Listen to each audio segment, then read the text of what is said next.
நூல் உருவாக்குவதற்கான ஒரு முக்கிய காரணத்தை நான் பகிர்ந்துக்கணும். அது என்னுடைய வாழ்க்கையிலிருந்தே ஆரம்பிக்கணும். இந்த நூலை உருவாக்குறதற்கு ஒரு சிந்தனை வரும் பொழுது திரு பா சீனிவாசன் அவர்கள் என்னுடைய வழிகாட்டின்னு சொல்றதோட என்னுடைய குடும்பத்தின் ஒரு முக்கியமான ஒரு அப்பா ஸ்தானத்தில் இருக்கக்கூடியவர். எனக்கு அவரிடம் நான் சொல்லும் பொழுது ஏன் அம்பேத்கர் நூலை வெளியிடணும் அப்படின்னு சொல்லும் பொழுது, பொதுவாக விகடன் குழுமத்தில் இருக்கும் பொழுது அதோட உண்மை தன்மையை எப்பயுமே அவர் காது கொடுத்து கேட்பார். எதற்காக இந்த நூலை இவர் வெளியிடணும்னு நினைக்கிறாரு அப்படின்னு சொல்லும் பொழுது அவரிடம் கிட்டத்தட்ட ஒரு 2 மணி நேரம் 2023 ஆகஸ்ட் மாதம் அவருடன் ஒரு மிகப்பெரிய ஒரு டிஸ்கஷன் நடந்துச்சு. அப்போ நான் என்னை பற்றி சொல்லும் பொழுது 5 வயதில் என்னுடைய தாயோடைய தற்கொலையை என் கண் முன்னாடி நான் பார்த்தவன். அதற்கு முக்கிய காரணம் என்னுடைய தாயோட சக அக்காவாக குடும்பத்தின் எங்க பெரியம்மாவாக, நிறைய பேத்துக்கு தெரியாது, எங்க அம்மாவோடைய பழகிய அன்றைய எங்க அம்மாவுடைய அக்கா என்னுடைய பெரியம்மா திலகவதி IPS அவர்கள், தமிழ்நாட்டின் முதல் பெண் IPS. எங்க அம்மாவும் என்னுடைய பெரியம்மாவும் என்னுடைய குடும்பத்தில் ஒரு 11 பேர் கொண்ட குடும்பத்தில் இருந்தபொழுது சக தோழியாக 2 பேரும் சேர்ந்து வாழ்ந்தார்கள். அப்போ எங்க அம்மா ஒரு காதல் திருமணம் பண்ணணும்னு நினைக்கிறாங்க.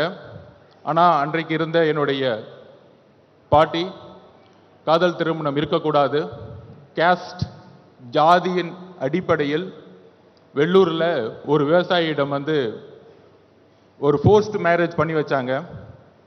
அந்த ஃபோர்ஸ்ட் மேரேஜ் பண்ணி வைக்கும் பொழுது விவசாயத்தில் ஏற்பட்ட ஒரு வறட்சி, அந்த வறட்சியின் மூலமாக ஏற்பட்ட டொமஸ்டிக் வயலேஷன்ஸ், அந்த ஒரு பாதிப்பு என்னுடைய தாயோடைய தற்கொலைக்கு ஒரு முக்கியமான காரணமாக மாறியது. அன்றைக்கு IPS ஆக படித்து DSP-ஆக இருந்த காரணத்தினால் 2 குழந்தைகளை காப்பாற்ற வேண்டும் என்று பெரியம்மா முடிவெடுத்து என்னுடைய மாமாவிடம் என்னை ஒப்படைத்து ஸ்போர்ட்ஸ் என்கின்ற ஒரு ஹாஸ்டலில் என்னுடைய பயணத்தை ஆரம்பித்து, ஸ்போர்ட்ஸ் மூலியமாக ஒரு ஸ்காலர்ஷிப் கிடைக்கும் பொழுது மெட்ராஸ் கிறிஸ்டியன் காலேஜில் நான் பொலிட்டிக்கல் சயின்ஸ் மாணவனாக மாறும் பொழுது எப்பயுமே என்னுடைய பெரியம்மா எனக்கு ஒரு ஒரு அஸ்பிரேஷனாக இருப்பாங்க. அவங்க ஃபஸ்ட்டு சாகித்ய அகாடமி விருது வாங்கினவங்க, எழுத்தாளர் மட்டுமல்ல, அந்த காலத்திலேயே காக்கி சட்டை போட வேண்டிய ஒரு ஆண் தயங்கும் போது கூட முதல் பெண் IPS ஆக அவர்கள் இந்த சமூகத்தில் போராடி ஒரு DGP-ஆக உயர்ந்த வரலாற்றை என் கண்ணு முன்னாடியே நான் பார்த்துருக்கேன். எப்பயுமே நூலகம் இருக்கும். அந்த என்னுடைய தாயோடைய இழப்பு, என்னுடைய தனிமை நூலகங்களை நோக்கி சென்றது. என்னுடைய பெரியம்மாவை நோக்கிய ஒரு உணர்வை நோக்கி அவர்களை பார்த்து அந்த நூலகத்திலிருந்து நான் படிக்க ஆரம்பித்தேன். அப்போ என்னுடைய பேராசிரியரை நான் நினைவு கூறுகிறேன். என்னுடைய ப்ரொஃபஸர், என்னுடைய சிந்தனை சிறு வயதில் எப்பயுமே ஒரு ரெஸ்ட்லெஸ்ஸாக இருக்கும்.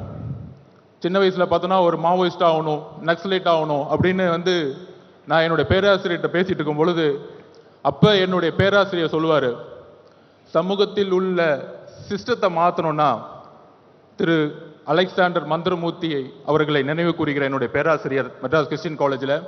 அப்போ அவர் சொல்லுவார், இங்கே இருக்க சிஸ்டத்தை மாற்றணும்னா ஒரு கோபம் தேர்தல் அரசியலில் இருக்க சிஸ்டத்தை நீ பழகணும். சர்வேனா என்ன, ஸ்ட்ராட்டஜினா என்ன, பிளானிங்னா என்ன அப்படிங்கிற ஒரு தரவுகளை எப்படி பகுப்பாயுங்கிற ஒரு விஷயத்தை எங்களுக்கு உருவாக்கி கொடுத்தார். செய்திகளை உடனுக்குடன் தெரிந்து கொள்ள உடனே சப்ஸ்கிரைப் பண்ணுங்க.